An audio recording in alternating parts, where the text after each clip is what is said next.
You spit into a small plastic tube, seal it, and mail it away. A few weeks later, a website tells you where your ancestors lived, which migrations they were part of, who they mixed with, thousands of years before anyone wrote anything down. It feels like magic. It isn't. It's one of the strangest scientific stories of the last century. And it starts not with a spit tube, but with a finger bone. In 2008, archaeologists were working in a cold cave in southern Siberia. The cave was called Denisova. There, they found a tiny fragment of bone, a pinky, barely anything to look at. It was too small to tell you what species it belonged to just by staring at it. So, researchers didn't just look at it, they read it. Inside that fragment was ancient DNA, and when scientists sequenced it, they found something nobody expected. This wasn't a modern human. It wasn't a Neanderthal either. It was something else entirely. A group of ancient humans nobody had ever identified before, known today only because of a bone, too small to properly classify any other way. They called them the Denisovans, and they were discovered, essentially, from a single genetic fingerprint. That single discovery cracked something open. For most of human history, the only way to study our ancestors was to dig them up and look at them. Skulls, teeth, stone, tools, educated guesses based on shape, size, and location. But DNA doesn't just sit there. It tells a story. Every strand carries a record of who your ancestors were, where they traveled, and who they had children with. Starting in the early 2000s, scientists figured out how to read that record, even from bones tens of thousands of years old.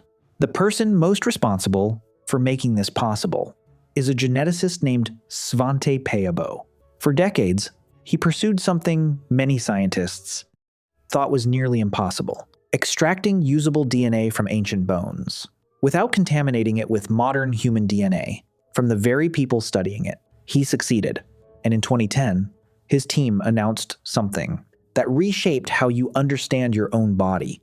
They had sequenced the Neanderthal genome, a full genetic blueprint of a species that vanished around 40,000 years ago. Then came the real surprise. Pääbo's team compared that Neanderthal genome to modern human DNA, and they found direct matches. Not distant relatives, actual shared genetic material, which meant one thing.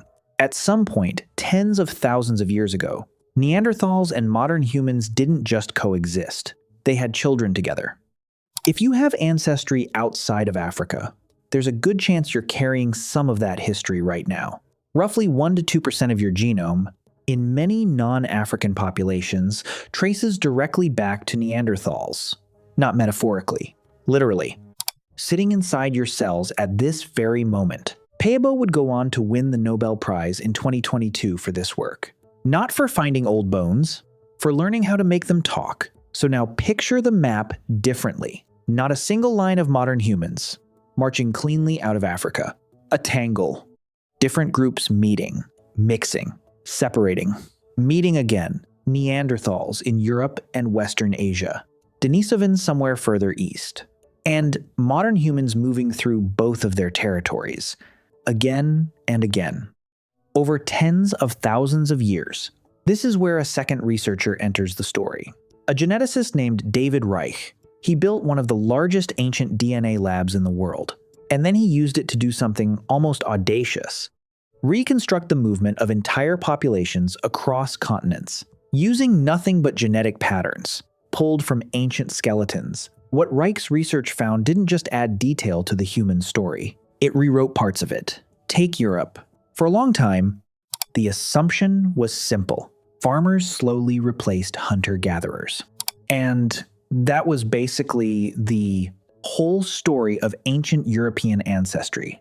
The DNA said otherwise.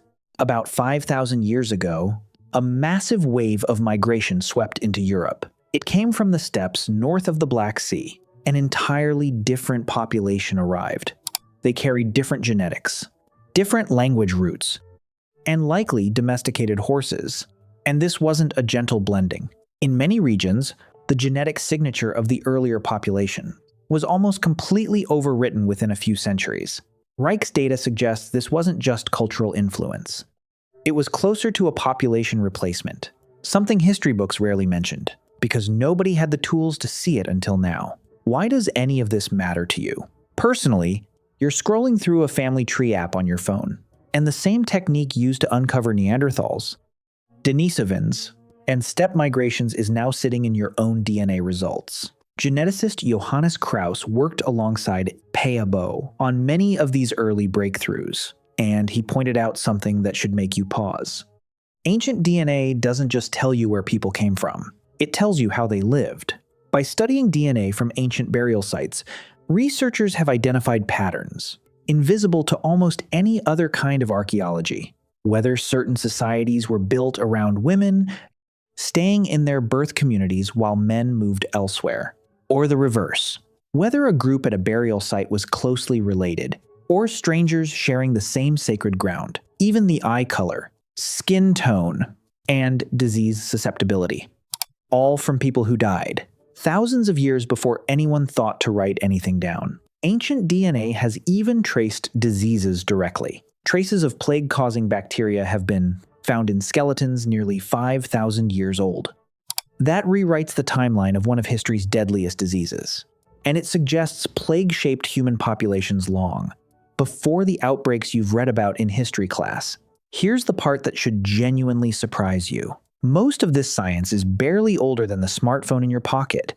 The Neanderthal genome wasn't fully sequenced until 2010. The Denisovans weren't even known to exist before that same year. In the span of about 15 years, an entirely new field of science rewrote the human origin story. Using techniques that didn't exist, when many people alive today were already adults, and it's not slowing down.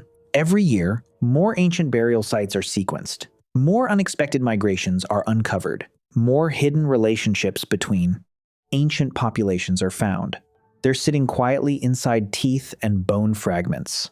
Some of them sat in museum drawers for decades, waiting for the technology to catch up to them. So, the next time you look at a spit tube, or a colorful pie chart breaking down your ancestry into percentages, remember what's actually happening underneath it. You're not just getting a fun fact about where your great-great-grandparents lived.